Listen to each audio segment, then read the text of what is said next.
Inteligencia dental. El líder indiscutible y absoluto en educación dental a distancia en idioma castellano.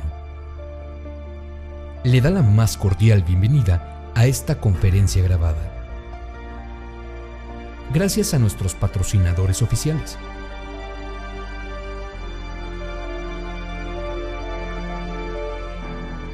Le ofrecemos siempre un amplio abanico de temas útiles y de actualidad, entregados con alta calidad, por excelentes conferencistas.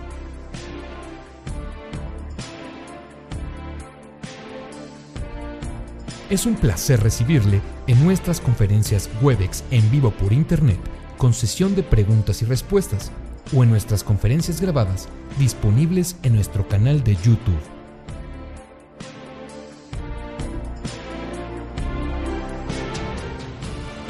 Sus sugerencias y comentarios son bienvenidos en promo@inteligenciadental.com.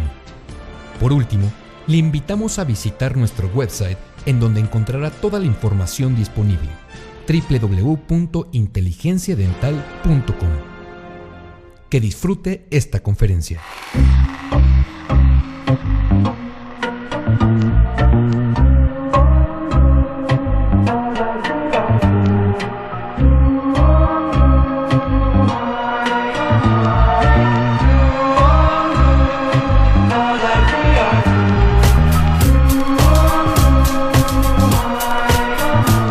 Bueno, pues muy buenos días. Antes que nada quiero agradecer pues la invitación a ACOA. Quiero comentarles que tengo grandes amigos ahí, entonces me siento como literalmente en mi casa y bueno, obviamente compartir esto con amigos y colegas, pues es una experiencia nueva. Espero que todos la aprovechemos y espero que les guste también lo que preparé para esta mañana. En realidad, el tema, como ya lo vieron en todos los comerciales que hubo y la propaganda que hubo para que ustedes entraran a este webinar, pues se va a tratar acerca del manejo estratégico de dolor. Por lo tanto, pues vamos a abarcar temas relacionados pues con las estrategias que podemos seguir, tanto clínicas como farmacológicas, para manejar pacientes que vienen pues con una situación de dolor. Primero que nada, sí quisiera revisar a muy grandes rasgos lo que es el proceso de dolor y bueno, cómo se ha entendido históricamente en nuestra área. Esto es algo que de hecho le escuché al doctor Ignacio Calleja, que es un maxilofacial que admiro muchísimo, y el cual me ha dejado mucha enseñanza con respecto al tema. Y algo que me dejó también mucha inquietud es precisamente la relación histórica que tenemos con el dolor. Y a partir de eso, de hecho, me puse a buscar estas imágenes que ustedes están viendo. Y bueno, lo que podemos apreciar es que literalmente las caras, la situación de cada uno de estos dibujos e imágenes en donde se nos relacionaba pues con situaciones angustiantes. Ustedes pueden ver las caras en los cuadros en donde hay pues situaciones de angustia, de mucho dolor, no solo de la persona en donde se está haciendo algún procedimiento, sino de las personas que están alrededor. Es imposible de hecho encontrar un paisaje bonito con pajaritos, árboles, etcétera. En realidad no existe. Somos históricamente, por desgracia, relacionados con dolor. Bueno, además de eso, es un área que no distingue no solo entre áreas, sino tampoco en edades. Aquí les puse algunas fotografías en donde vemos pues diferentes procedimientos que se siguen en odontopediatría, en periodoncia, operatoria, exodoncia. Todas las áreas de la odontología en general están implicadas de alguna manera con un proceso que provoca dolor. Entonces, aparte de eso, bueno, pues es una situación que estamos completamente relacionados y definitivamente Esto hace que el dolor sea parte de nuestra rutina, que de alguna manera inclusive lleguemos a ignorarlo o que no le creamos a los pacientes que existe un cuadro verdadero de dolor. Y entonces precisamente ese es uno de los más importantes mensajes que quiero darles, que no nos hagamos insensibles a un proceso de dolor. Y eso implica no solo que entendamos los procesos, sino que también estudiemos y sigamos estando a la vanguardia de las estrategias que se están siguiendo para poder controlar o manejar de la mejor manera posible un proceso de dolor. Bueno, lo que ustedes van a ver está muy relacionado con mi área. Ya ustedes saben, soy especialista en endodoncia y bueno, sé que hay muchos exalumnos, alumnos, colegas, amigos míos escuchándome y bueno, todo esto lo voy a relacionar mucho con mi área. Sin embargo, son cambios que existen cuando hay un proceso inflamatorio y de dolor a nivel general. La particularidad en mi área es que el tejido pulpar está encerrado en una cámara de tejidos duros, entonces los cambios de los que vamos a hablar pues tienen esa limitante. Los cambios más importantes ocurren a nivel de vasos sanguíneos, a nivel de inervación y a nivel celular. Y precisamente si entendemos, primero que nada, cómo se encuentra un tejido sano, después va a ser mucho más sencillo entender un proceso patológico. Bueno, a nivel vasculatura, tenemos que en el tejido pulpar, este aporte vascular está regido por dos principales tipos de vasos, que son los que tienen un calibre mayor. Estos vasos son arteriolas y vénulas, y bueno, van a ir terminando como una red capilar terminal, y obviamente su calibre va disminuyendo. Esta vasculatura, definitivamente, lo que nosotros vemos aquí, es precisamente esos dos tipos de vasos en la porción apical y muy interna del tejido pulpar. Y algo muy bonito y muy particular del tejido pulpar es que existen conexiones entre esas vénulas y las arteriolas. Esas conexiones permiten, en un estado sano, que se regule la presión del flujo sanguíneo, que más o menos, dependiendo del autor, estamos hablando de unos 10 milímetros de mercurio. Y bueno, esto es una particularidad encontrada por estos autores. El principal autor que regía estos estudios fue Takahashi, y son clásicos en endodoncia, son imágenes muy ilustrativas, muy bonitas, y en donde, bueno, hay un trabajo muy arduo de por medio. Ahora, ¿qué sucede con esa vasculatura cuando existe un proceso inflamatorio? Pues obviamente por efecto de sustancias que se llaman mediadores químicos. Esos mediadores químicos tienen receptores precisamente en el endotelio vascular, y lo que provocan pues es que los vasos se dilaten, los vasos sufran contracción del endotelio, y por lo tanto hay extravasación de plasma, a lo que conocemos como edema. Hay un gran aumento de permeabilidad vascular, hay congestión de células. Lo que estamos viendo en estas imágenes, que son del mismo grupo de estudio, pues son precisamente, esto es un vaso cortado longitudinalmente, y lo que ustedes pueden observar aquí son células polimorfonucleares acercándose al endotelio vascular y tratando de salir para pues atacar lo que nos está provocando un daño. Bueno, pues son a grandes rasgos parte de los cambios que se pueden presentar a nivel de vasos sanguíneos en todo nuestro cuerpo, y obviamente también en pulpa, y esto provocaría muchísimo, o es parte de los mecanismos que provocarían muchísimo dolor. Una situación aquí interesante, y que estoy segura que todos ustedes han escuchado, porque yo la he escuchado con mucha continuidad, es que el paciente nos dice, bueno, obviamente tengo varios días con mucho dolor, mi dolor más o menos, muchas veces el paciente hasta nos da niveles de dolor, ¿no? Es de leve a moderado, o bien del 1 al 10, estoy en un 8, o a veces estoy en 10, y lo peor de todo es que me tomo medicamentos y ya no me hacen efecto. Obviamente eso nos está diciendo varias situaciones. Número uno, que hay que tomar actitudes clínicas. La primera es establecer un diagnóstico, pues la segunda es de acuerdo a ese diagnóstico, dar un adecuado plan de tratamiento. Hagámosle al paciente lo que requiere de acuerdo a su diagnóstico. Ahora, ¿por qué razón los fármacos no están funcionando en estos cuadros de tanta inflamación o dolor? Bueno, la vasculatura en pulpa, al momento de estar dilatada y al haber tanta congestión, tiene también un aumento en la presión de ese flujo sanguíneo. Y también, dependiendo del autor, encontramos varios números en cuanto a ese aumento de presión.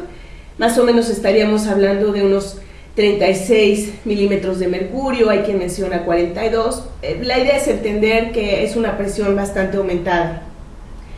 Esa presión hace que el fluido vascular se mueva de una forma acelerada y, por lo tanto, si el medicamento llega por vía sistémica, entra a un vaso sanguíneo de pulpa, que es lo que estamos viendo en esta imagen, y encuentra una de esas uniones y retornos arteriovenosos en tejido pulpar. Pues lo que le sucede al medicamento es que toma ese retorno arteriovenoso y se regresa. Entonces estos medicamentos no están llegando ya al sitio en donde tienen que actuar como analgésicos antiinflamatorios. Por lo tanto, pues sí sería muy buena opción contar con este tipo de fármacos. Sin embargo, pues hay que ver otras estrategias que podamos manejar a nivel clínico, y obviamente anestésico. Esto es lo que yo les comentaba. En realidad el paciente está teniendo poca acción con analgésicos no esteroideos, que son básicamente los que vamos a utilizar nosotros, y más adelante vamos a entrar un poquito más profundo a este tema. Ahora, otro de los cambios que son como los pilares del dolor en estos cuadros definitivamente se encuentran a nivel de inervación. La inervación sensitiva, como todos sabemos, tiene su origen en el ganglio trigeminal o ganglio de Gasser. Esta es una revisión que, bueno, si ustedes no cuentan con ella, en cualquier momento me pueden contactar. Es una revisión de todo lo que tenga que ver con inervación en pulpa. Es muy interesante y muy dirigida a precisamente entender este proceso de dolor y por qué es que estos procesos se amplifican cuando el mensaje ya ha llegado al sistema nervioso central. Pero por lo pronto, bueno, cuando existe algún daño en el tejido pulpar, tenemos una gran liberación de estas sustancias que el doctor Caviedes le llama los protagonistas silenciosos, y que son los neuropéptidos. Esos neuropéptidos, cuando hay un proceso de dolor o inflamatorio, aumentan en gran cantidad, y especialmente estaríamos hablando de neuropéptidos como sustancia P o péptido relacionado genéticamente a la calcitonina. Ahora, ¿qué sucede con esos neuropéptidos? Pues que provocan un crecimiento o una germinación a nivel neuronal. Y entonces, bueno, ya vimos que todo lo que ocurre con los vasos reduce el espacio que hay en pulpa. Obviamente este crecimiento o esta germinación también va a reducir el espacio que hay en el tejido pulpar. Entonces son procesos que definitivamente amplifican un proceso de dolor o de inflamación. Y para esto definitivamente también el paciente, el estímulo eléctrico provocado por un cuadro inflamatorio tiene que llegar a una corteza cerebral, lo vamos a mencionar más adelantito. Pero ese estímulo, cuando viene de regreso por la vía descendente, a nivel local, es decir, en el mismo diente, lo que provoca es mayor liberación de esos neuropéptidos.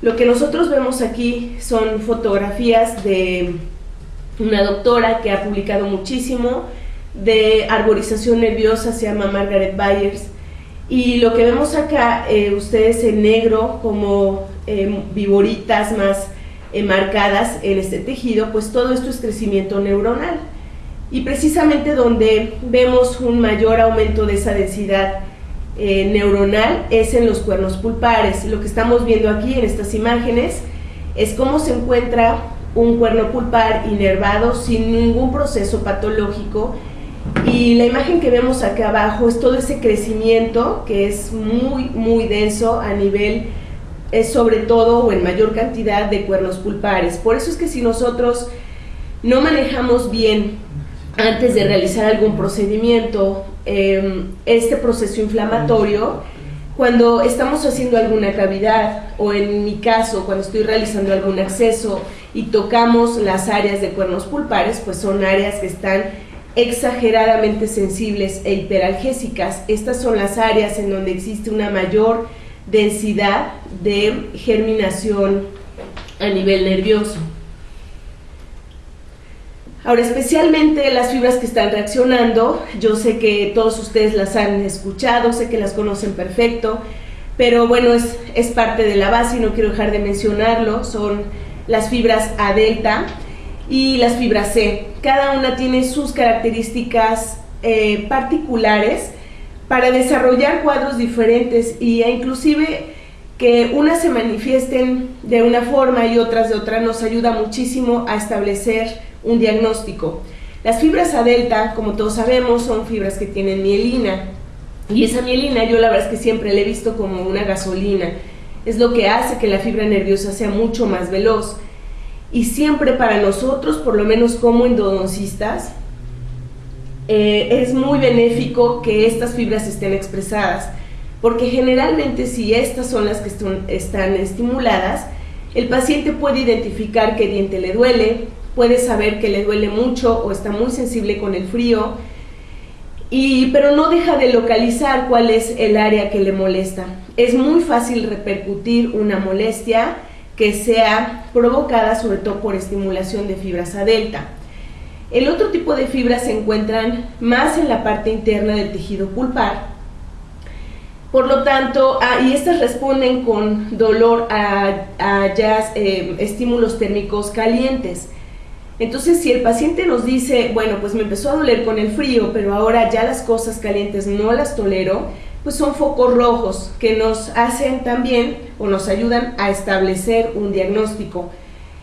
El hecho de que nos digan que está molestando con algo caliente quiere decir que las partes más profundas del tejido pulpar están siendo dañadas. ¿Por qué lo sabemos? Pues porque ahí están las fibras C y están respondiendo con dolor al calor.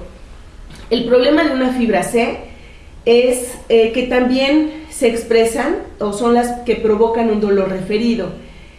Entonces, el paciente aquí puede dejar de identificar específicamente cuál es la zona que está molestando, y entonces ahí es cuando el paciente nos dice, pues me duele muchísimo, pero me empezó a doler un diente inferior, ahora me duele un diente superior, me duele también hacia la región del oído, me ha dolido la cabeza. Y entonces, si la radiografía no es muy clara para determinar un diagnóstico, pues es cuando vamos a tener a lo mejor algunas complicaciones para determinar pues cuál es la pieza problema. Ahora, vamos a entrar a entender específicamente pues qué es lo que está percibiendo el dolor. Esta es una definición o un concepto aceptado por la Organización Mundial de la Salud. Hoy por hoy sigue siendo esta la definición aceptada de dolor. Y bueno, es una experiencia que experimentamos, definitivamente es un mecanismo de dolor porque es bueno que sepamos que algo está pasando mal en nuestro organismo, y es una experiencia que implica tanto sensaciones como emociones. Esto quiere decir que realmente hay un daño potencial real a los tejidos, pero que además vamos a tratar pacientes que emocionalmente están afectados. Y estoy seguro que esto también a muchos de nosotros nos ha ocurrido, que la paciente llegue y lo primero que haga al estar estableciendo un cuestionario con ella es ponerse a llorar. Y bueno, ahí es donde podemos entender que ya hay un cuadro que está afectando emocionalmente a este paciente. Como yo les había comentado, esta vía de dolor debe de llegar a alguna corteza somatosensorial, y quiero enfocarme a lo que se respecta al dolor de tipo agudo. El dolor de tipo agudo viaja, como cualquier tipo de dolor, por medio de la médula espinal y atraviesa estas estructuras que estamos viendo en este esquema. La vía que toma el dolor de tipo agudo se llama vía o sistema lateral. Este sistema lateral también nos ayuda a entender inclusive por qué los pacientes con un dolor agudo pueden dejar de comer o pueden dejar de dormir, porque este sistema lateral va a tocar un sistema que está acá arriba del tálamo y del hipotálamo, que se llama sistema ventricular, y es el que regula nuestro sueño y la vigilia. Después de ahí el dolor llega, si es sumamente agudo, llega a la corteza somatosensorial, y es cuando nosotros podemos decir que algo me está doliendo o el paciente puede referir molestia. Cuando ese estímulo llega a la corteza, pues va a tener también una vía descendente. Esa vía descendente sigue las mismas estructuras que tocó en la vía ascendente, y aquí hay también una situación muy interesante. Cuando vuelve a atravesar por la médula espinal, pasa por el cuerno dorsal, y ahí se producen sustancias que van a mitigar un dolor de tipo agudo. Por eso es que, hablando en una escala del 1 al 10, un paciente o nosotros no podemos estar las 24 horas con la misma intensidad de dolor, más o menos una intensidad fuerte. En nuestro cuerpo definitivamente tiene una vía compensatoria, y esa es liberando a nivel de cuerno dorsal encefalinas y endorfinas, que van a ser como opiáceos endógenos que van a mitigar un proceso de dolor muy fuerte. Bueno, vamos a hablar un poquito de lo que serían, muy poquito, las estrategias clínicas, porque quiero entrar a otros puntos un poquito más relacionados con manejo de dolor farmacológico. Y bueno, dentro de las estrategias clínicas que yo les pudiera comentar, y que probablemente vamos a comentar en conclusiones, y bueno, por ahí si ustedes también tienen más preguntas al respecto, pues por supuesto que nos extenderemos. Tenemos muchísimas estrategias para hacer el manejo de dolor. Definitivamente, como yo les comentaba, primero que nada hay que estar seguros del diagnóstico que está presentando nuestro paciente, y esto va a ayudar a definir desde un inicio qué plan de tratamiento vamos a seguir. Contamos con las nuevas características de los instrumentos rotatorios, con soluciones irrigantes que van a ayudar obviamente a eliminar el contenido intrapulpar que está provocando ese proceso doloroso y que lo está sufriendo. Otra situación clínica también, u otra estrategia clínica muy importante, es reducir oclusalmente las piezas que están siendo involucradas. Esto también tiene una base científica, y está demostrado que reducir la oclusión va a aliviar de alguna manera un proceso de dolor. Lo que yo comento mucho con mis alumnos es que esta reducción oclusal está muy relacionada con el acceso que nosotros hacemos. Nos toca eliminar caries, eliminar restauraciones defectuosas, y en realidad ahí es donde nosotros podemos aprovechar de una forma, pues por así decirlo, automático, para reducir oclusalmente estas piezas y no provocar mayor dolor postoperatorio, o por lo menos no más fuerte del que el paciente ya ha experimentado. ¿Por qué? Bueno, pues porque esos cambios a nivel vascular, celular y nervioso no solo ocurren en el tejido pulpar, sino también en tejidos adyacentes. Lo que nosotros estamos viendo aquí es esa precisamente arborización nerviosa fuera del diente, en tejidos periapicales. Entonces estos son los pacientes que les hacemos percusión con el mango de un espejo y responden de una manera positiva, exagerada, y ya con un proceso de alodinia mecánica positiva. Ok, bueno, pues como yo les comentaba, esto de estrategias clínicas a lo mejor lo vamos a ahondar un poquito más al final, o bien por medio de sus preguntas. Vamos a entrar a lo que considero como los puntos gatillos de esta charla matutina, y que serían estrategias farmacológicas. Miren, la verdad es que estamos obligados, desafortunadamente o afortunadamente, porque a mí es algo que disfruto mucho y me apasiona mucho, a entender algunos principios básicos farmacológicos.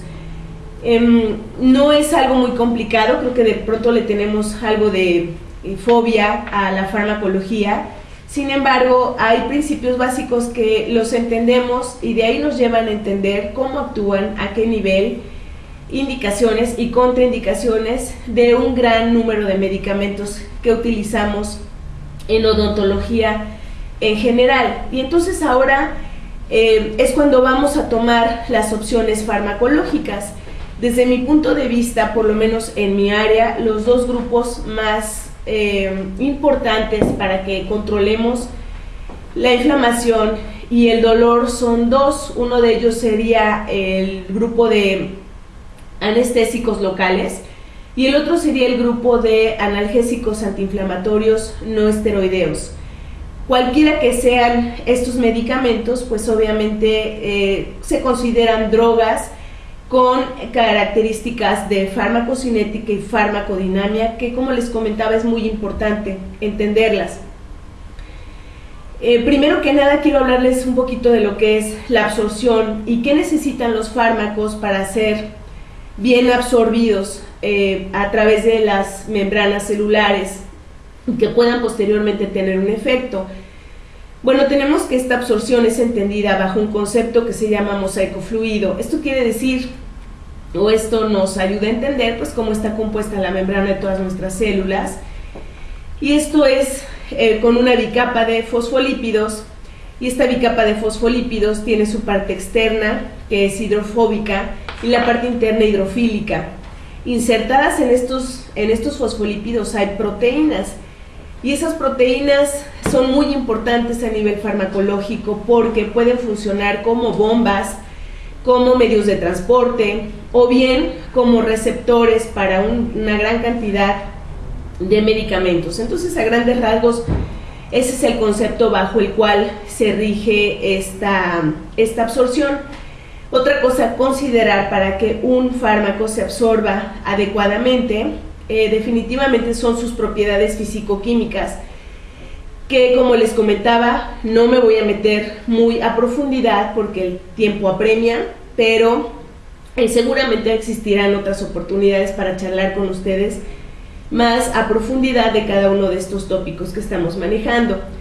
Bueno, dentro de las propiedades físico-químicas tenemos dos muy importantes. Aquí faltó a lo mejor anotar una más, que es la biodisponibilidad, y que nos llevaría mucho tiempo hablar de ella, pero dentro de ya lo que es las propiedades que ayudan a la absorción es la liposolubilidad y el grado de ionización.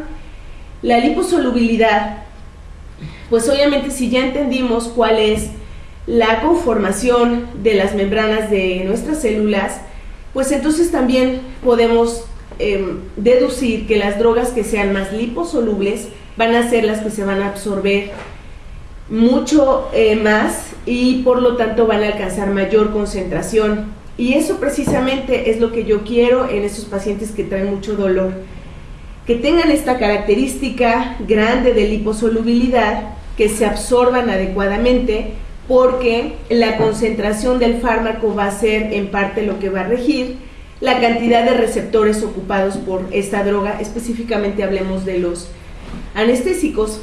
Dentro del grupo de los anestésicos, el que cuenta con el mayor grado de liposolubilidad es la bupivacaína. Es un anestésico que no podemos adquirir aquí en México, desconozco las razones. En Estados Unidos se utiliza mucho para procedimientos quirúrgicos porque su tiempo de efecto además es muy prolongado, pero es el anestésico de todos los anestésicos locales que cuenta con mayor liposolubilidad.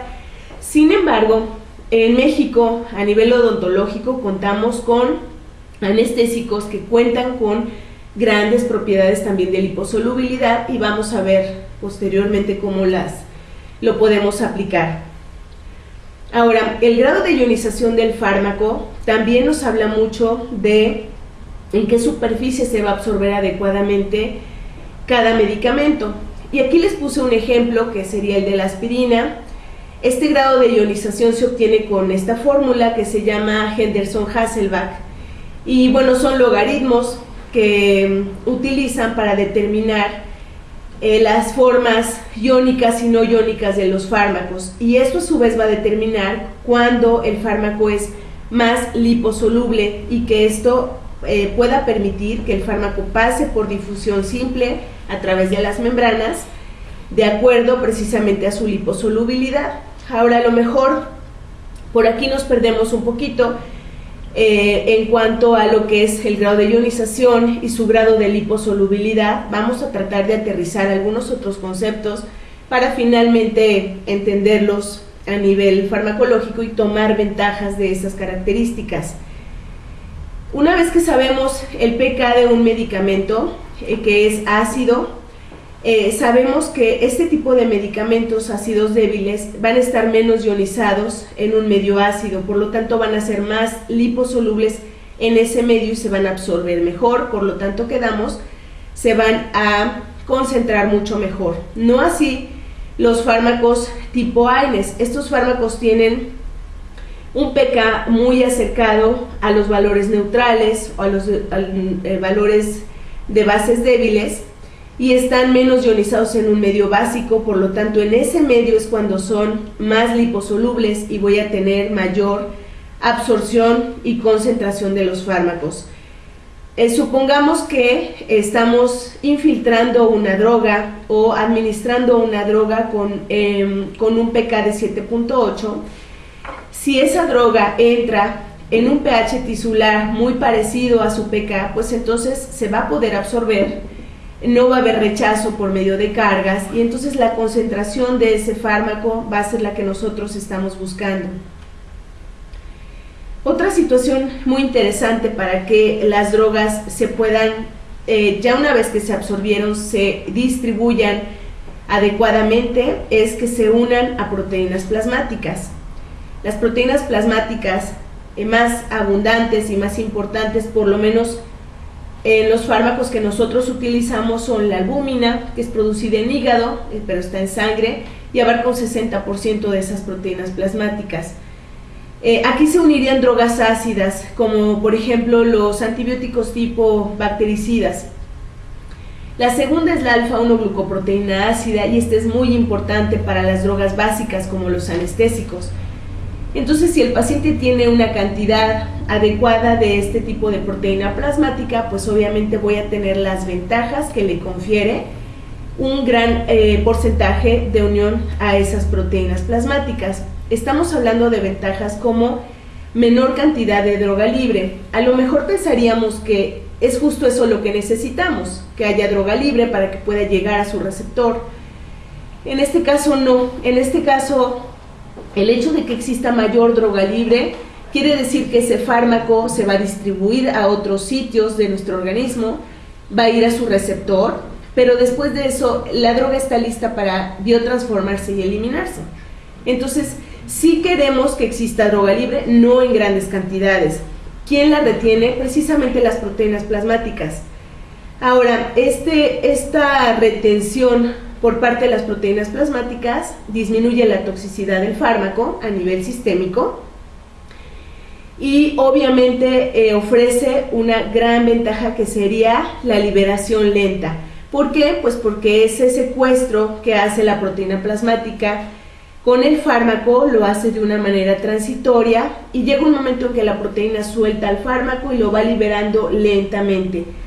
Y entonces los fármacos, cualquiera de ellos que tenga un gran porcentaje de unión a proteínas plasmáticas, son fármacos que nos dan mucho tiempo de efecto. Hablando, por ejemplo, de estas características en los anestésicos, tenemos que mientras más bajo sea el pK del anestésico va a ser mucho más rápido, mientras más liposoluble va a ser más potente y mientras más unión a proteínas plasmáticas vamos a tener mayor duración. Y esas tres características las vamos a buscar o las buscamos y las deseamos cuando hacemos nuestra infiltración anestésica. Y eso es como para aterrizar estos principios básicos de los que hablamos a nivel odontológico, a nivel, en este caso, anestésico. Ahora, ya una vez que ocurrió esto, se necesita o se requiere que el fármaco tenga una afinidad como si fuera un imán por su receptor. Como yo les había comentado, esos receptores están a nivel celular, pueden ser proteínas, muchos de ellos así lo son, proteínas, muchos de ellos están incluidos dentro de la célula y son enzimas. Entonces una gran cantidad de los fármacos que nosotros utilizamos, su punto de acción es a nivel enzimático, y créanme, una vez que nosotros entendemos esto, podemos entender muchas características de estos fármacos y qué ventajas, desventajas, contraindicaciones va a tener usarlos. Ahora, para que ocurra esta situación de unión del fármaco con su receptor, pues definitivamente necesitamos dos propiedades que son afinidad y actividad intrínseca. Todos los fármacos que nosotros utilizamos cuentan con ambas características, por lo tanto se consideran drogas de tipo agonista. Y bueno, antes de entrar a la parte de estos dos, de los dos grupos que yo comentaba de fármacos que vamos a utilizar para controlar o manejar el dolor, vamos a hablar primero que nada de los AINES. Por mucho tiempo los AINES se ha sugerido que pueden ser muy buenos medicamentos para inclusive lograr una buena eficacia anestésica y para controlar obviamente la molestia antes de que nosotros empecemos a realizar nuestros procedimientos clínicos, desde la infiltración de anestesia hasta todo lo que conlleva cada uno de nuestros tratamientos. Entonces también muy de forma general vamos a revisar cuáles son, a qué sales pertenecen y cuál es su mecanismo de acción. Bueno, este cuadro que ustedes ven aquí básicamente abarca pues todos los AINES que podemos manejar o con los que contamos en nuestro mercado. El acetaminofén lo incluye aquí, aunque no es considerado un antiinflamatorio potente a nivel periférico, mucho menos. Sin embargo, pues es de los medicamentos que actualmente se están utilizando mucho en odontología. De ahí en fuera, un grupo muy importante para nosotros son los derivados del ácido propiónico y otros son los pirrolíticos, que de ahí se deriva el ketorolaco, que es tan usado en odontología en general. Ahora, algo importante es entender que todos van a ser analgésicos antiinflamatorios. Algunos actúan mejor para controlar la inflamación, otros actúan mejor para controlar la analgesia. Y entonces ahí tenemos que usar nuestro juicio como clínicos en determinar, bueno, con qué tipo de AINE me tendría que coadyuvar mi tratamiento. Este es un esquema básico para entender su mecanismo de acción. Estos medicamentos, una vez que hay un proceso que produzca destrucción celular o alteración o daño a nivel celular, esto implica que exista daño de las membranas celulares.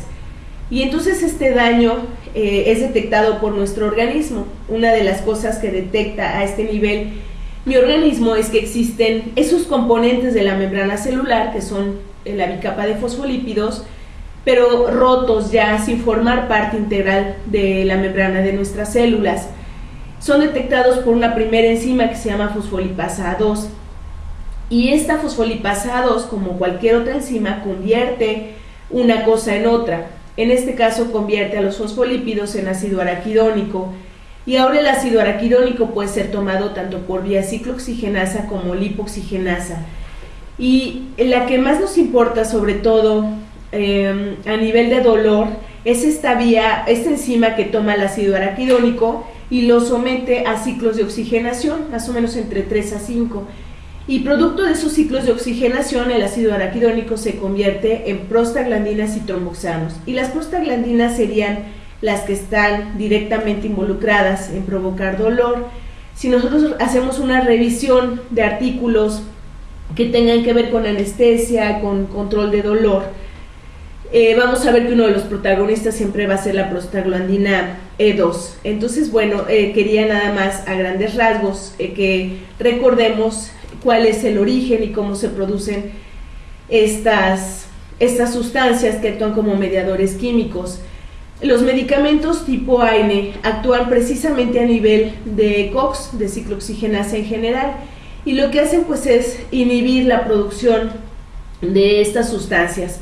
Entonces, si nosotros estamos entendiendo que las prostaglandinas son sustancias que están de una manera muy significativa involucradas en provocar dolor o inflamación, pues entonces también sería bueno considerar que su uso preoperatorio me va a traer muchas ventajas. Si yo disminuyo la cantidad de esas sustancias a nivel periférico o local, pues obviamente no solo voy a tener el efecto analgésico o de desinflamación, sino que además voy a permitir que mis anestésicos que voy a utilizar se comporten de una manera adecuada o con una eficacia muy adecuada, que es lo que creo que todos queremos. Ahora, aquí les puse únicamente este ejemplo de este artículo. Hay muchísima literatura que estudia el uso de AINES preoperatorios y su relación con el éxito anestésico, sobre todo en esos bloqueos regionales inferiores, que es donde más problemas tenemos para lograr una adecuada anestesia. Como todos sabemos, el dolor es algo muy difícil de evaluar, entonces los estudios, una vez que estadísticas nos hablan de que no se encuentra una diferencia significativa si utilizamos AINES preoperatorios para el éxito anestésico en este tipo de bloqueos. Aquí yo la verdad es que lo manejo de una manera, trato de enfocarme a los resultados básicamente, no tanto a los resultados ya con estadística, y a lo que yo veo en la clínica. Definitivamente, si tenemos el tiempo y la opción o la oportunidad para manejar estos medicamentos, pues voy a entender que se reduce la cantidad de mediadores químicos que pudieran estar provocando acidez en el tejido y de los posteriores problemas de anestesia. Vamos a entrar de lleno a lo que es los anestésicos, que sería el otro grupo importante a considerar para el manejo del dolor. Y bueno, aquí también voy a hacer como una revisión para que pues recordemos cuál es su clasificación, qué es lo que contienen, cuál es la estructura molecular, a qué nivel actúan y bueno, por qué ocurren fracasos, sobre todo en bloqueos mandibulares inferiores, y qué soluciones pudiéramos dar. Y bueno, no quiero dejar de mencionarles, cada uno de los temas es un tema profundo y que me llevaría mucho tiempo hablarles de una forma detallada o profunda. Entonces, bueno, por ahí si quedan algunas lagunas o dudas, por favor no duden en externarlas al final de esta conferencia. Y bueno, aquí es donde igual nos encontramos con varios datos o mucha información que me puede generar dudas en cuanto a cuál uso, qué características debe de tener, por qué, en qué pacientes lo tengo que controlar, cuál es su mecanismo de acción, etcétera. Estamos obligados a entender principios básicos de farmacología, pues para entender precisamente cómo se comportan estos medicamentos. Estos son los fármacos a nivel de anestesia que yo utilizo, porque, bueno, lo voy a ir detallando conforme hablemos de ellos, pero son medicamentos que, además de darme una eficacia anestésica, me han dado, considero, un muy buen control de calidad. Pero independientemente de eso, tenemos aquí algunos conceptos como, bueno, ¿qué es la solución anestésica? ¿Qué tipo es? Si en realidad produce alergia o no, ¿qué significa su porcentaje? ¿Qué significa la concentración del vasoconstrictor? ¿Por qué a veces es epinefrina? ¿Por qué a veces es levonorefrin? Etcétera. Bueno, dentro del contenido básico, dentro del cartucho del anestésico local, tenemos pues la solución anestésica propiamente dicha, el vasoconstrictor, que van a ser los que van a tener un efecto a nivel de nuestros procedimientos clínicos. Pero además se agregan otras sustancias como bisulfitos, cloro de sodio, agua bidestilada y metilparaben dentro del cartucho. Esto depende mucho de qué tipo de casa comercial y de qué tipo de anestésico sea el que existe dentro del cartucho. Pero en general estas son las sustancias que se encuentran dentro de un cartucho, cualquiera que sea. Ahora, ¿cuál es el punto de acción? ¿Cuál es la afinidad y la actividad intrínseca de los anestésicos? Bueno, Su afinidad y su atracción se encuentra dentro de estos canales de sodio que vemos acá, y que bueno, si echan ustedes a volar su imaginación, esto lo podemos considerar una membrana de una fibra nerviosa, y dentro de esa membrana tiene incluidas proteínas que actúan como canales de sodio, bombas de sodio-potasio, etc. En esos canales de sodio existen proteínas que se llaman RLA, y por esas es por las que los anestésicos se sienten atraídos.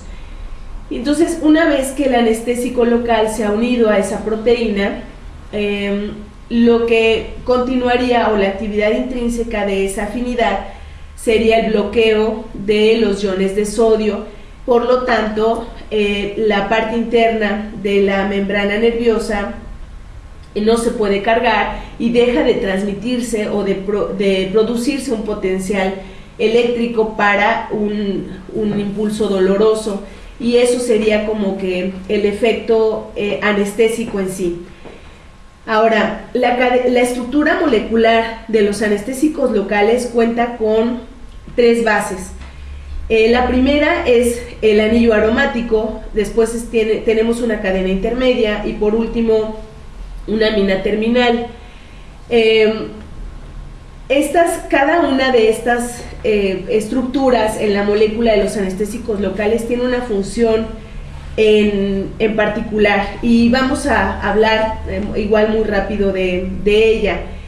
Bueno, lo que es el anillo aromático es un enlace que le mejora su liposolubilidad, y esto es cambiado dependiendo de cuál sea el anestésico. Se puede cambiar en localizaciones asignadas. Lo que nosotros vemos acá son estos grupos o enlaces tipo R, ahí es donde se pueden hacer modificaciones para otorgarle mayor liposolubilidad al anestésico, y esto es precisamente lo que ocurre con los anestésicos como la bupivacaína y como la articaína. Ahora, además de eso, pues obviamente ese aumento de liposolubilidad le da mayor difusión a través de membranas nerviosas, y esto hace que la droga sea mucho más potente. Entonces, si nosotros nos vamos a inclinar o a tener que decidir por una u otra droga anestésica, pues obviamente queremos, sobre todo en casos de dolor y de inflamación, la más potente de ellas, y en este caso estaríamos hablando de la articaína. Ya veremos por qué razones un poquito más adelante. Bueno, la cadena intermedia, esa cadena intermedia es la que va a determinar en qué grupo está clasificado cada anestésico y cómo se va a biotransformar. Los ésteres son grupos que actualmente ya no se enfrascan en cartuchos dentales, y únicamente tenemos a la benzocaína, que existe en forma de anestesia tópica, pero prácticamente todo el resto son grupos amidas, y estos grupos amidas son biotransformadas en el hígado. Ahora, esta cadena intermedia también es lo que va a determinar qué tanta unión a proteínas plasmáticas tienen estos medicamentos, y determina también su afinidad por proteínas dentro de los canales de sodio. Entonces, pues yo ya tengo una estructura que me da liposolubilidad, pero ahora también quiero la mayor cantidad de bloqueo dentro del canal de sodio para tener mayor bloqueo o mejor bloqueo anestésico.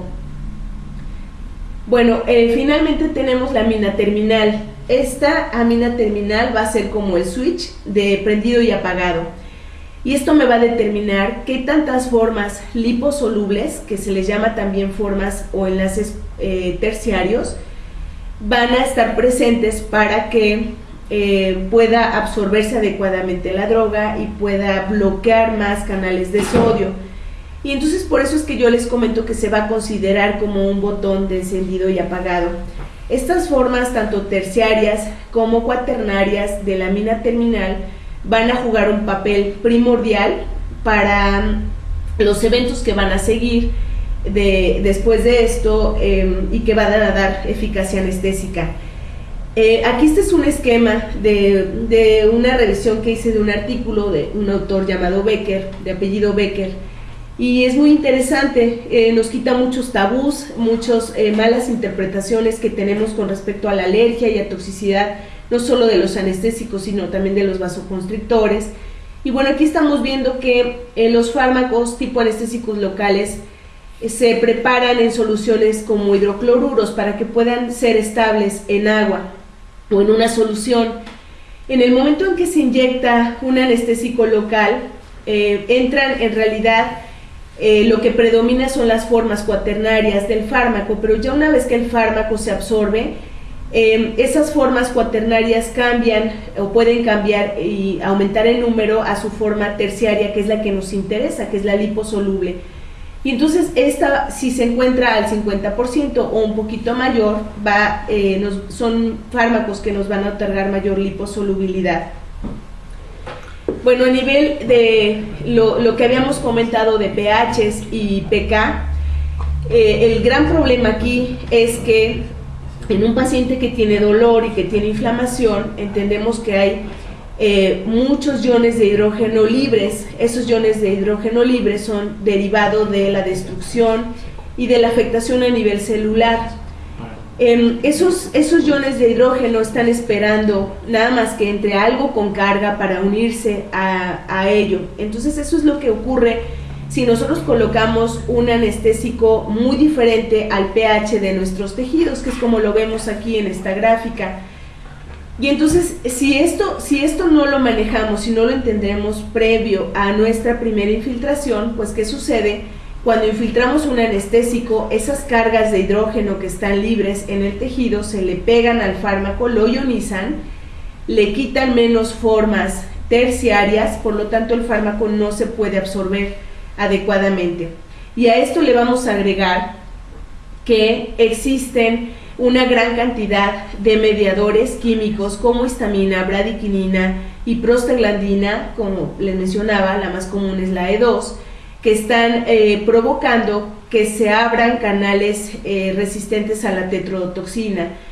Y esos mediadores químicos no permiten que la lidocaína u otros anestésicos locales, cualquiera de ellos, pueda hacer el bloqueo a nivel de la proteína RLA. Entonces esto obviamente que hace que sea mucho más grave nuestro fracaso anestésico, que el paciente empiece a tolerar la droga y que entremos en un cuadro de ventana anestésica.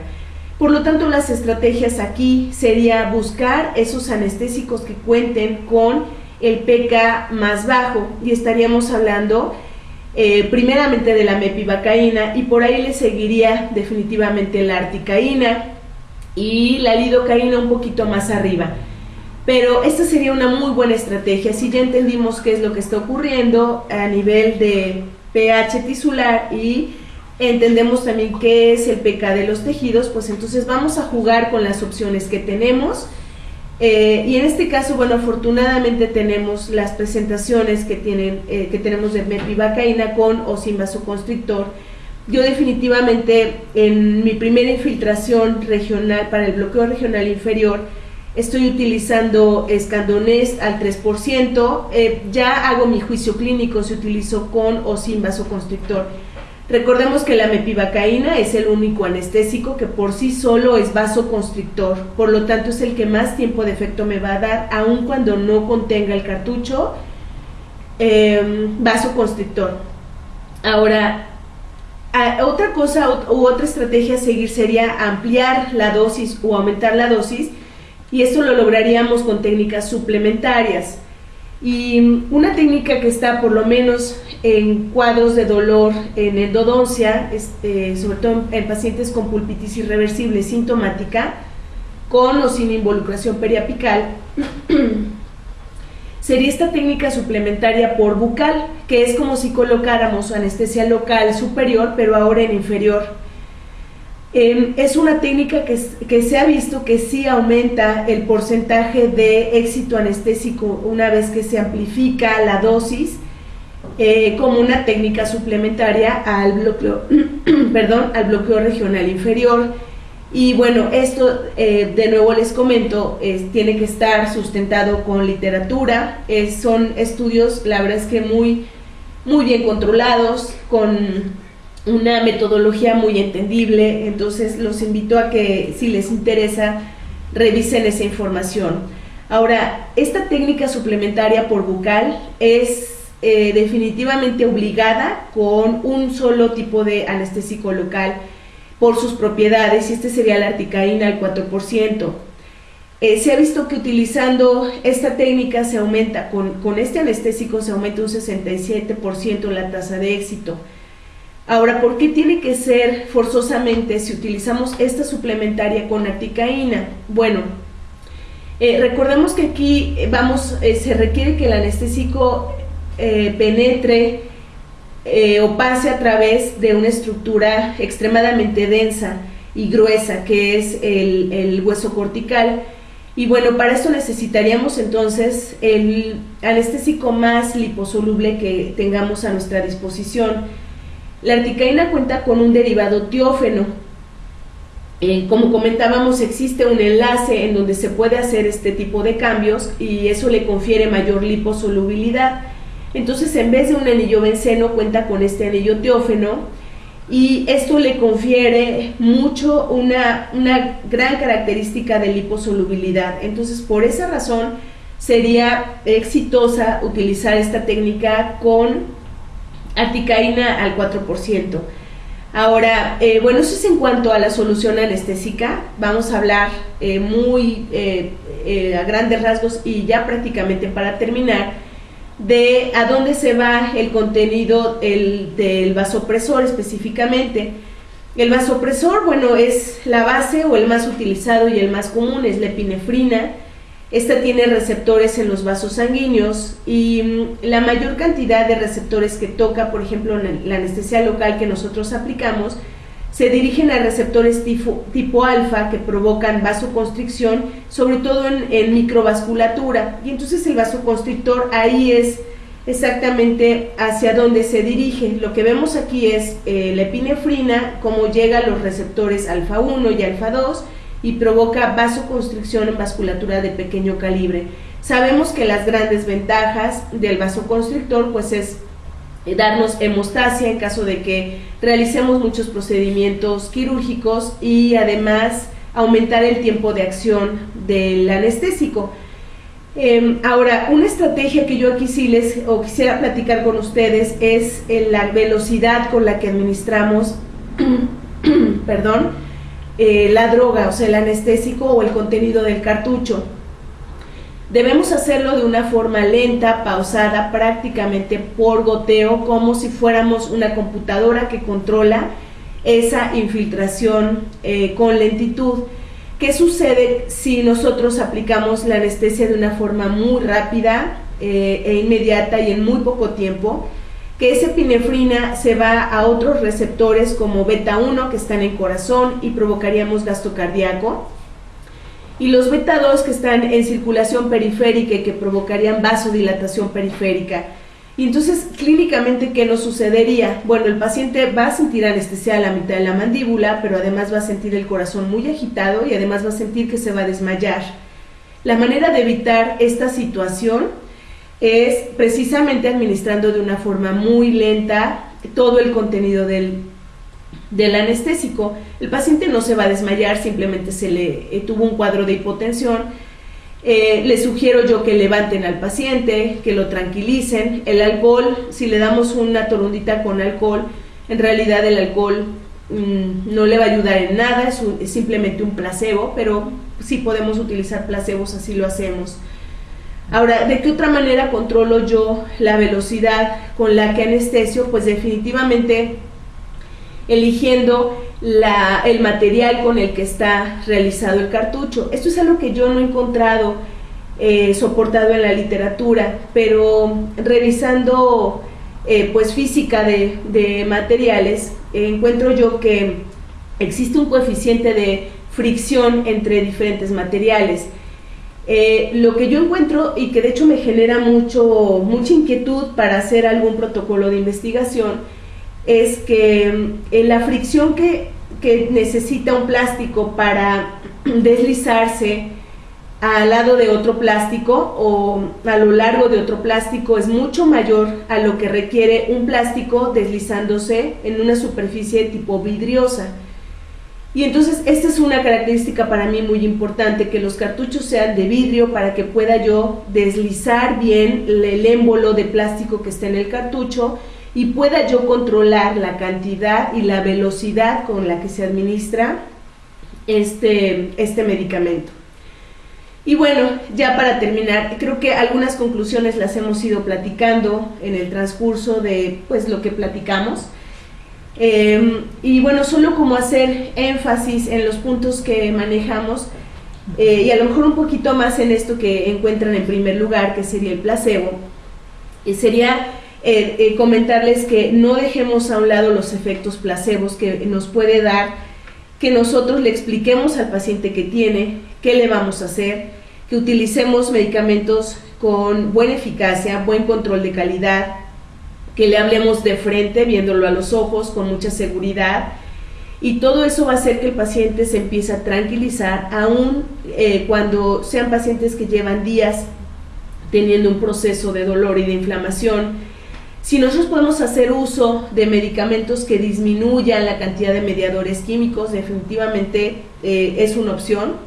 Desafortunadamente en mi área son pacientes que llegan de forma urgente al consultorio dental, entonces muchas veces no podemos mandarle al paciente una hora antes un AINE, pero sí lo podemos hacer, definitivamente creo que es muy buena opción. Controlar el tiempo de infiltración, es decir, yo al paciente ya le puse mi infiltración de anestesia, la verdad es que no es indicado comenzar inmediatamente después, sobre todo me estoy refiriendo a la infiltración de bloque inferior, porque si en ese momento todavía no existen la cantidad de receptores ocupados por el anestésico, voy a empezar a provocar una tolerancia al fármaco, una mayor vasodilatación, y entonces puede ser que no tenga eficacia anestésica para comenzar mi procedimiento. Además, bueno, tomar en cuenta ampliar la dosis. O sea, aunque nosotros tengamos la referencia del paciente de que prácticamente se le cae la mandíbula de anestesia, tenemos que ampliar la dosis y debemos de requerir mayor área anestesiada. Como ya comentamos, para mí aquí la opción sería utilizar suplementaria por bucal con anestésicos como articaína y con técnicas suplementarias. Y bueno, obviamente tomarnos de la mano con nuestra experiencia clínica y nuestro juicio como clínicos y realizar los procedimientos que requiera cada diagnóstico en particular. Y pues bueno, eso sería todo por mi parte por hoy. Les agradezco muchísimo su participación y pues me parece que vamos a entrar a una sesión de preguntas. Muchísimas gracias por participar. Les mando un abrazo a todos.